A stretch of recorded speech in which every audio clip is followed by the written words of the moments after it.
Welcome to the One Year in Tangent Review. I'm BJ, with me is Jeff and Gary, and today, this week, this time, it's not a weekly thing, this time we're going to talk about the 1987 sci-fi action horror, action something, Predator. Not to be confused with The Predator or Predators, because at some point people just got really lazy in naming movies. Like, still not as bad as like movies in like the Thing series are just called The Thing, like all of them. It's like 3 different movies. Anyway, Predator. Yes. Yeah, when you say Predator, everyone probably is going to recognize this movie and not even think a thought about the other ones you mentioned.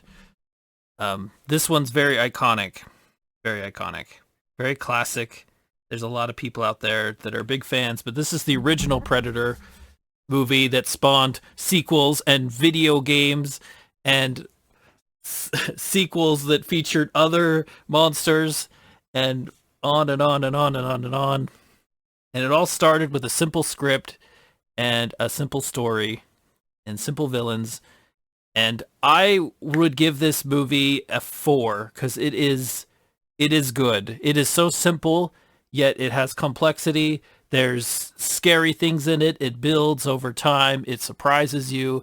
The storyline goes to places that you don't expect.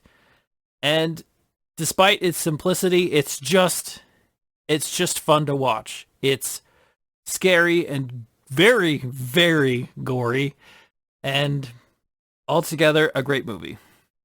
A must see.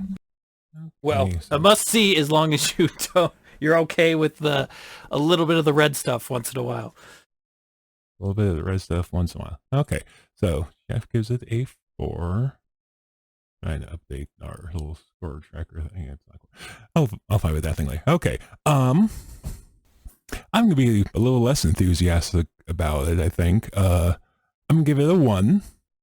So, still a positive, but I don't know. Like, it's, for a lot of people our age, this is a very nostalgic movie, but it wasn't really a movie that I grew up with. Like, I think this may have been the first time I've sat down and watched it end to end.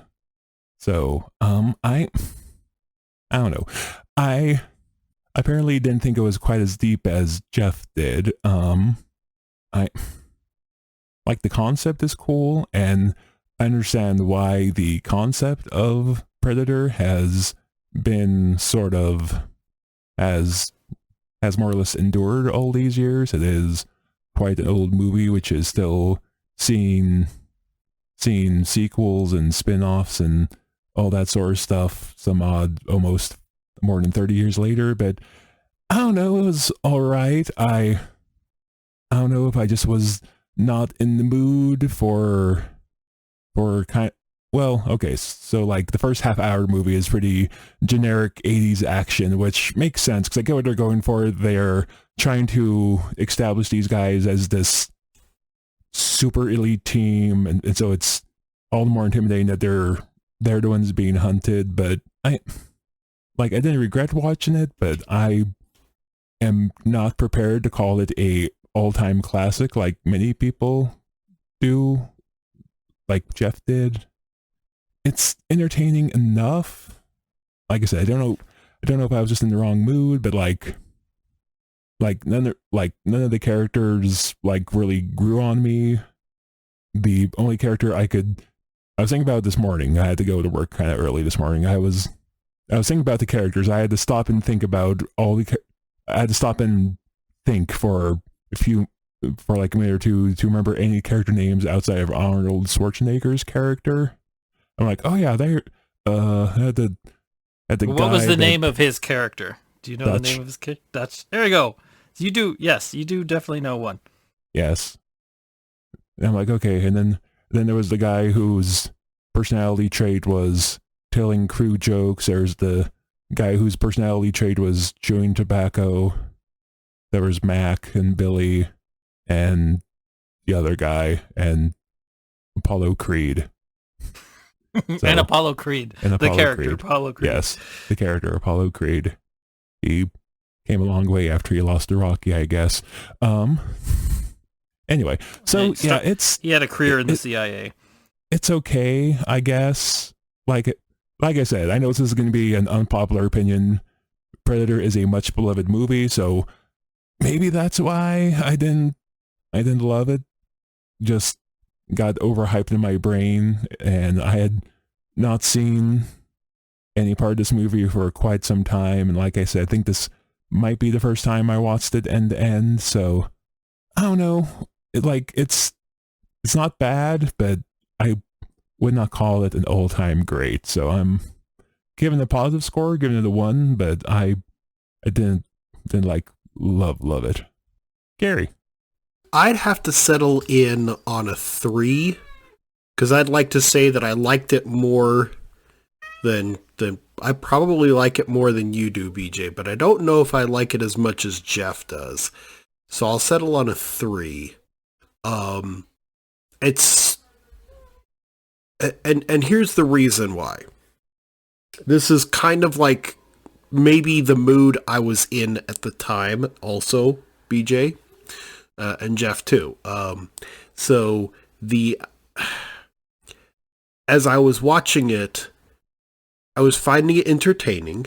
It was fun to watch, but at the same time, I was also, like, my wife wanted to watch it, and I was, at multiple points during the movie, was able to just kind of, talk with her about the movie, and there's, like, all this little pieces of lore that we'll probably get into when we do the full podcast, right?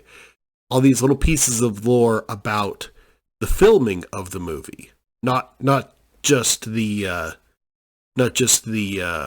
movie itself, but the filming of the movie, that were kind of interesting, that I had learned over the years about this movie. And I was able to talk with my wife about it and then just pick right back up. And so that doesn't really speak to really deep and meaningful storyline if you're able to, like, take large sections of the movie and just kind of glaze past them with very little consequence.